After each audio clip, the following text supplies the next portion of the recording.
मैं सुधांशु मिश्रा अपने चैनल मिश्रा जी के माध्यम से आप सभी श्रोतागण को चंदन वंदन और ढेर सारा अभिनंदन। नीलाम्बुजश्यामलकोमलांगं सीतासमारोपितवामभागम् पाणौ महासायैकचारुचापं नमामि रामं रघुवंशनाथं। नमामि रामं रघुवंशनाथं। आगे की कथा में भोलेनाथ पार्वती जी को बताते हैं कि हे प्राणप्रिया, अब लगता है कि प्रभु श्री राम के कथा में आपकी रुचि अगाध हो गई, बढ़ गई है, अगाध हो गई है। आप राम कथा के प्रेम रस में डूब गई हैं। तो चलिए मैं आगे का भी कथा सुनाता हूँ।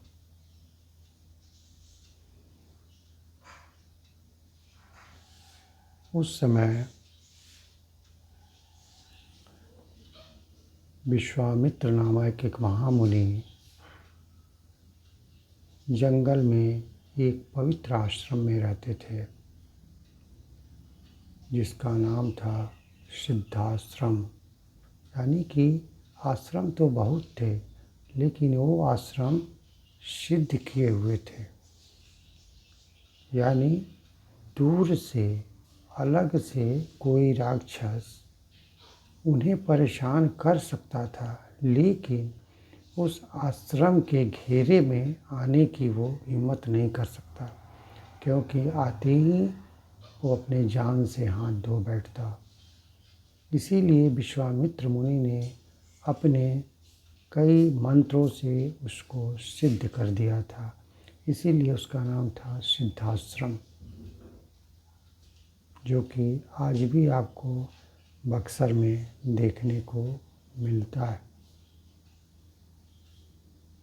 पंचकोशी यात्रा के दौरान राम लक्ष्मण उसी सिद्धाश्रम में, विश्वामित्र मुनि के आश्रम में लिट्टी और चोखा खाए थे। कहने का तात्पर्य है कि प्रेम से कुछ भी मिले और गुरुजनों के हाथ से कुछ भी मिले तो उसे प्रसाद समझ करके ग्रहण करना चाहिए। वही काम राम लक्ष्मण ने भी किया। लेकिन यहाँ आश्रम में रहते हुए विश्वामित्र मुनि निरंतर जप तप और यज्ञ किया करते थे, लेकिन कोई भी यज्ञ सफल नहीं हो पाता था। इसके पीछे कारण था कि उस समय का सबसे प्रतापी और आतताई राजा रावण के जो दूत थे, वो हमेशा यज्ञ को अधूरे में ही खंडित कर देते थे, यानी कभी भी पूर्ण नहीं होने देते थे। इतना उपद्रव मचाते थे, मांस मदिरा ऊपर से ही उस हवन कुंड में डाल देते थे, जिससे वो यज्ञ भ्रष्ट हो जाता था और कभी भी सफल नहीं हो पाता था।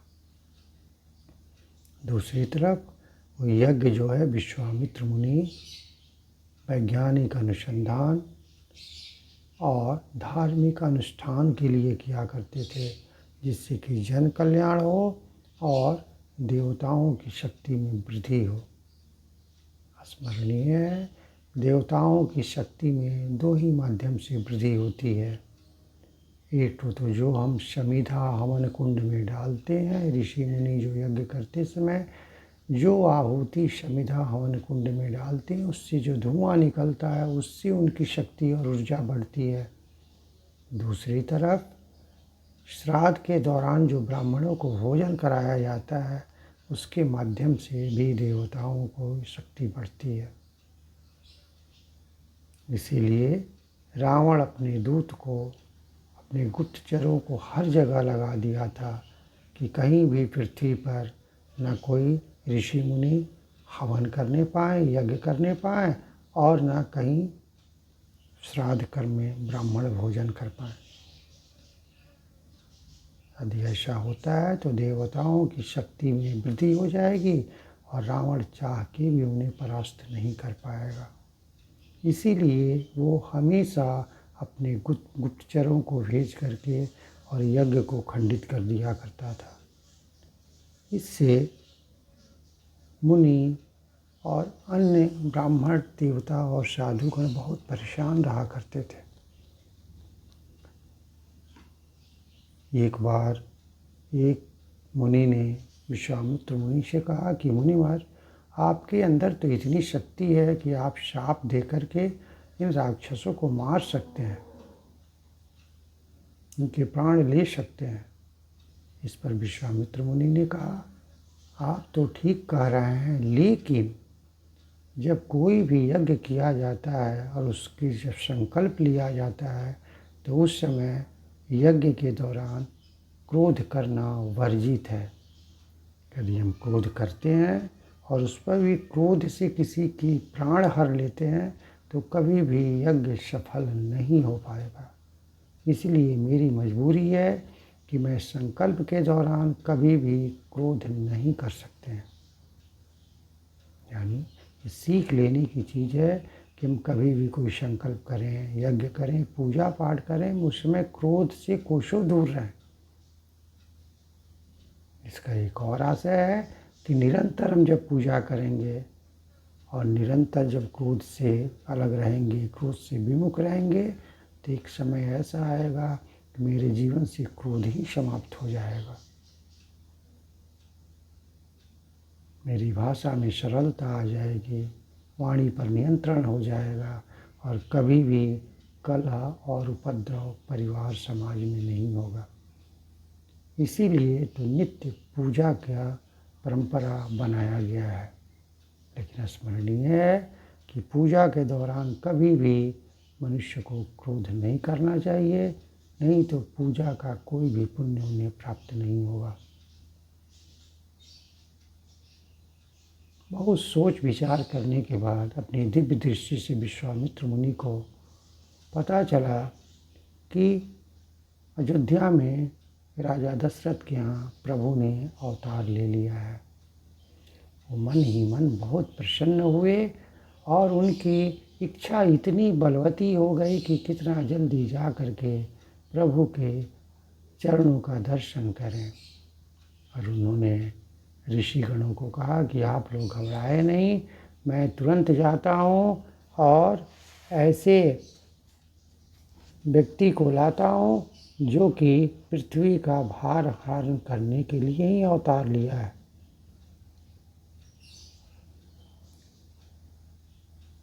दूसरी तरफ विश्वामित्र ऋषि बहाने जा कर के प्रभु के चरणों का दर्शन करना चाहते हैं और साथ ही साथ सबसे बड़ी बात कि उनको अपने साथ लाना चाहते हैं कि जितना दिन मैं यहाँ उनके रखूँगा, प्रभु को जी भर के अपने नेत्रों से देख सकूँगा, अपनी आँखों में उनके भर करके रखूँगा और उनका भरपूर आशीर्वाद भी ले पाऊँगा। लेकिन ये बात सिर्फ अपनी दिव्य दृष्टि से विश्वामित्र ही जानते थे। उन्होंने तत्क्षण अपना कार्यक्रम बनाया और सरयू जी के जल में स्नान करके वो राजा दशरथ के दरबार में पहुँचे। जैसे ही वे पहुँचे, राजा दशरथ को पता चला। वे ब्राह्मणों के समूह सहित आए और उनकी अगवानी करके सम्मानपूर्वक अपने महल में ले गए और खुद अपने ही सिंहासन पर उनको सिंहासनारोहण किए और उनके चरण को उन्होंने पखारा और पखार करके चरणामृत को ग्रहण किया। तत्पश्चात राजा ने पूछा कि मुनिवर, ये बताएं कि आप कहाँ आए हैं? आपने कष्ट क्यों किया? मुझे ही बुलवा लिया होता। लेकिन विश्वामित्र मुनि तो बेचैन थे, परेशान थे। उनकी आंखें ललचाई हुई थी प्रभु का दर्शन करने के लिए, और एक बहाना भी था, इसलिए वो खुद ही आना चाहते थे और आ भी गए। पूछने पर मुनि ने कहा कि मैं जब भी यज्ञ करता हूँ, ऋषि मुनि जब भी यज्ञ करते हैं, तो रावण के जो गुप्तचर हैं, जो दूत हैं, कभी भी यज्ञों को सफल नहीं होने देते। इसीलिए मैं आपके दोनों पुत्रों को लेने आया हूँ।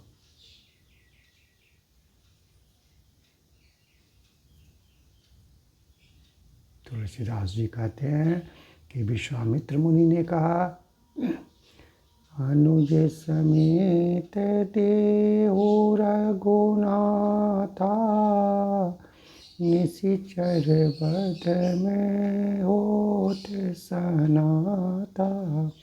अनुज समेत देहु रघुनाथा, निशिचर बध में होत सनाथा।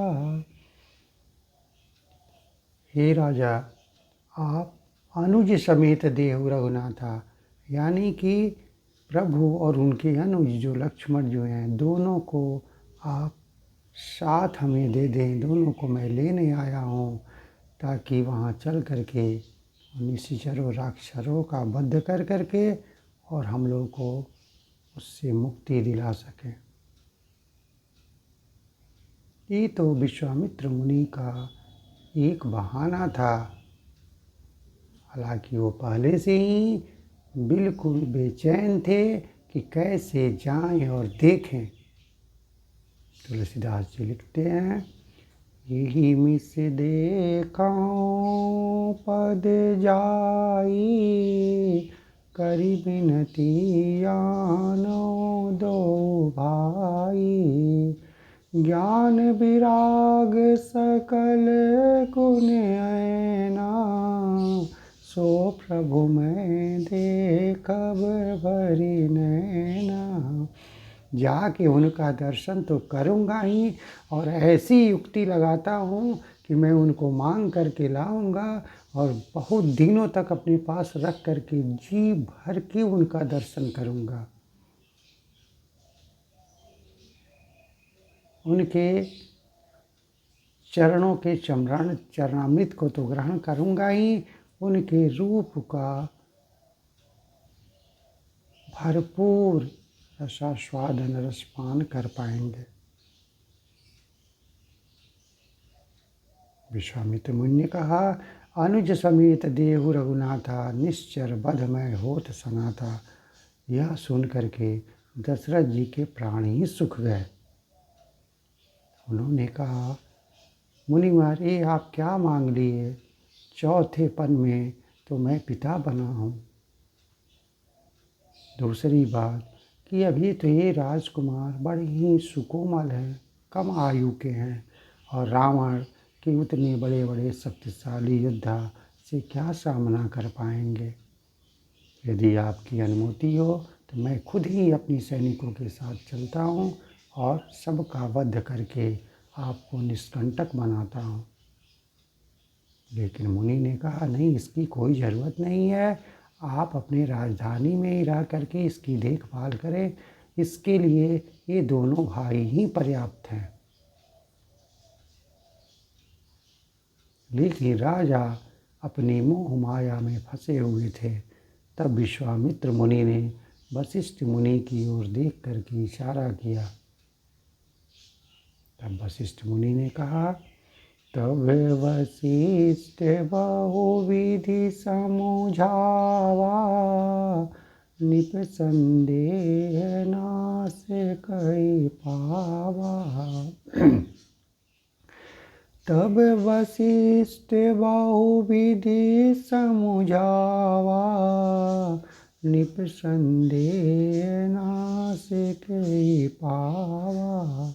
तब वशिष्ठ मुनि ने राजा को समझाया कि नहीं राजन, आपको राम और लक्ष्मण को विश्वामित्र मुनि के साथ भेज देने में ही भलाई है, कल्याण है। आप इन दोनों के गुणों को नहीं जानते। मुनि इनके अंदर छुपी हुई प्रतिभा को जानते हैं और मुनि के साथ जाएंगे तो जाने में इनका और आपका दोनों का कल्याण ही है।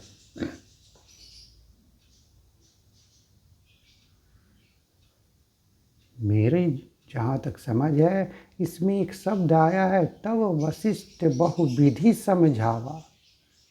यहाँ बहुविधि जो शब्द है, मेरे हिसाब से लगता है कि वशिष्ठ मुनि ने ये इशारा किया कि आप विश्वामित्र मुनि के साथ प्रभु श्री राम और लखन को जाने देंगे, तभी ये बहु पाने की विधि होगी। यानी कि इसी बहाने सीता जी से आपके पुत्र श्री राम की का विवाह हो पाएगा। बहुविधि समझावा, बहु को पाने की विधि को बताया। ये अलग की बात है कि राजा दशरथ इस बात को नहीं समझ पाए, लेकिन उन्होंने गूढ़ तत्व को बताया कि राजन, आप जाने दें और जाने में ही आपका और इन बच्चों का कल्याण है। वशिष्ठ मुनि के कहने पर राजा दशरथ जी ने सह्रदयता से राम और लक्ष्मण दोनों भाइयों को विश्वामित्र मुनि के हवाले कर दिए और बताया कि आज से यही आप दोनों के पिता हैं।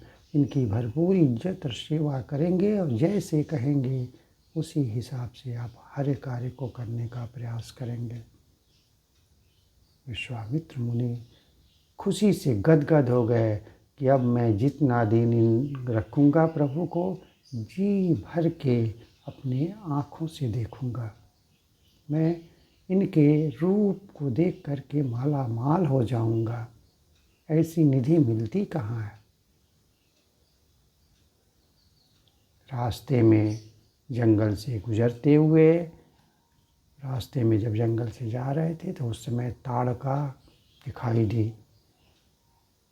ताड़का की घोर गर्जना सुन करके प्रभु ने पूछा कि मुनिवर, ये कैसी आवाज़ आ रही है।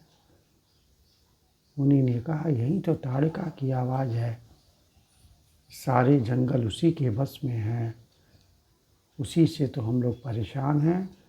वो स्वयं और खुद उसके जो सहयोगी हैं, वही लोग मिल करके हम लोगों के यज्ञ को सफल नहीं होने देते। और इन दोनों बच्चों को देख करके, प्रभु श्री राम और लक्ष्मण दोनों को देख करके ताड़का दौड़े हुए आई कि आज मैं तुम दोनों को निकल ही जाऊंगी। तब तक मुनि ने आदेश दिया और राम जी के एक ही बाण से ताड़का वहीं ढेर हो गई। बल्कि ये कहा जाए कि इसी दिन के इंतजार में ताड़का थी कि कब प्रभु श्री राम के हाथ से उसे मुक्ति मिले, और मुक्ति आज मिल गई। यह देख कर के विश्वामित्र मुनि बहुत खुश हुए। वो तो पहले से जानते ही थे कि प्रभु ने अवतार लिया है, लेकिन ये कारनामा देख करके वो बहुत प्रसन्न हुए और उसके बाद उन्होंने अनेकों विद्याएं उनको सिखाई और अनेकों प्रकार के अस्त्र शस्त्र दिए। उन विद्याओं में एक सबसे प्रसिद्ध विद्या थी जिसका नाम था बला और अति बला। ये विद्या सीख जाने के बाद किसी भी व्यक्ति के अंदर जब तक वो चाहे न भूख लग सकती है, न प्यास लग सकती है, न थकान हो सकता है।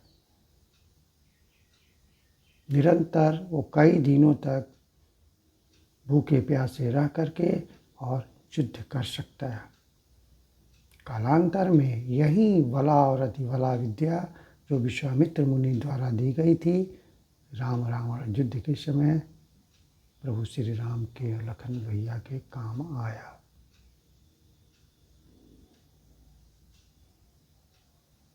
उसके बाद आश्रम में मुनि ले गए, ले जा कर के उन्होंने फलाहार खिलाया, विश्राम करने के लिए जगह दी।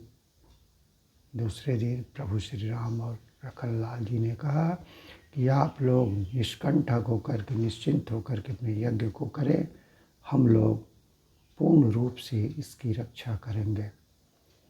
यज्ञ शुरू हो गया, तब तक मारीच और सुबाहु जो बहुत ही खूंखार राक्षस थे, दोनों आकर के यज्ञ को निर्विघ्न करने की, यज्ञ को खंडित करने का कोशिश करने लगे। इसके बाद प्रभु श्री राम ने मारीच को बिना फल वाला बाण से मारा, यानी कि जिसमें आगे नुकीला वाला भाग जो रहता है वो नहीं था, जिससे आदमी को चोट तो लग सकती है लेकिन वो मर नहीं सकता है। इसलिए वो बिना फल वाले बाण से मारे, जिससे कि वो 100 योजन समुद्र के उस पार जा कर के गिरा। यहाँ तुलसीदास जी लिखते हैं, बिनु पर बाण राम ते ही मारा, 7 योजन का सागर पारा। बिनु पर बाण राम ते ही मारा, 7 योजन का सागर पारा। 100 योजन सागर के उस पार जा गिरा, मरा नहीं लेकिन इतना दूर समुद्र के उस पार जा गिरा। अब यहाँ एक और बात समझ में आती है कि लगता है ये विधि का विधान था कि प्रभु ने उसको बिना फल वाले बाण से मारा ताकि वो दूर तो चला जाए, उससे चोट लगे लेकिन मरे नहीं, क्योंकि विधि का विधान था कि उसी मारीच को तो सोने का मृग बन करके आना था और वो सीता मैया को लुभाना था, और प्रभु श्री राम उसके शिकार के लिए आगे जाते और इधर रावण सीता मैया का हरण करता, और फिर राम रावण युद्ध होता और रावण की मृत्यु युद्ध में हो जाती। यानी कि विधि का विधान था, इसीलिए इनके मन में वही बाण आया बिना फल वाला, जिससे उसको उन्होंने मारा और जा कर के वो मरा नहीं, लेकिन 100 योजन दूर समुद्र के उस पार जा गिरा। जबकि सुबाहु को अग्निबाण से मारे और वहीं वो जल करके भस्म हो गया। इसके बाद बिना किसी संदेह के, बिना किसी डर के, एकदम निष्कंटक होकर के मुनियों ने वहाँ अपनी पूजा अर्चना शुरू की, यज्ञ शुरू किए। निरंतर यज्ञ चलते रहता था, लेकिन कोई भी राक्षस वहाँ आने का नाम नहीं लेता था। पूरा जंगल राक्षसों से खाली हो गया था। यह देख करके मुनिवर और ब्राह्मण लोग बड़े खुश हुए और उन्होंने कई तरह की कहानियाँ प्रभु श्री राम और लक्ष्मण जी को सुनाए और अनेकों तरह की विद्याएं भी दी, जो कि कालांतर में उन दोनों भाइयों के बहुत काम आए। हालांकि ये सब विद्या पहले से प्रभु श्री राम जानते थे, लेकिन नर रूप में उन्होंने सब प्रेम ग्रहण किया। कहने का तात्पर्य ये है कि मनुष्य को हमेशा अपने मन में ये लगन रखनी चाहिए कि हम किसी न किसी रूप में हमेशा कुछ न कुछ अच्छी बातें अपने बड़ों से ग्रहण करते रहें, क्योंकि वो हमेशा हमारे जीवन में नया पथ प्रदर्शक का काम करती हैं और सदैव हमारे जीवन को आच्छादित करके ऊंचाइयों तक ले जाती हैं और हमेशा उससे हमारे जीवन को पूर्णता प्राप्त होती है। यही काम प्रभु श्री राम ने भी किया। उन्होंने मुनियों को की यज्ञ की रक्षा की, बदले में उन्हें बहुत सारे अस्त्र शस्त्र और विद्याएँ मिली। ज़रूरत इस बात की है कि पहले हमको क्या करना है ये देखना है। हम नेक कार्य करेंगे, बदले में हमें आशीर्वाद भी नेक ही मिलेगा, क्योंकि अच्छे कर्म के परिणाम सदैव अच्छे ही होते हैं। इसीलिए हमें नित्य अच्छे कर्म करें। अपना कार्य तो करना ही है, लेकिन ईश्वर का भरोसा नहीं छोड़ना है। ईश्वर पर विश्वास करके निरंतर अपने कार्य को करते रहें और सदैव विनती करते रहें। प्रभु हम भी शरणागत हैं, स्वीकार करो तो जाने। अब मुझे पतित से पावन भगवान करो तो जाने। प्रभु हम भी शरणागत हैं, स्वीकार करो तो जाने। अब मुझे पतित से पावन स्वीकार करो तो जाने। जय श्री राम।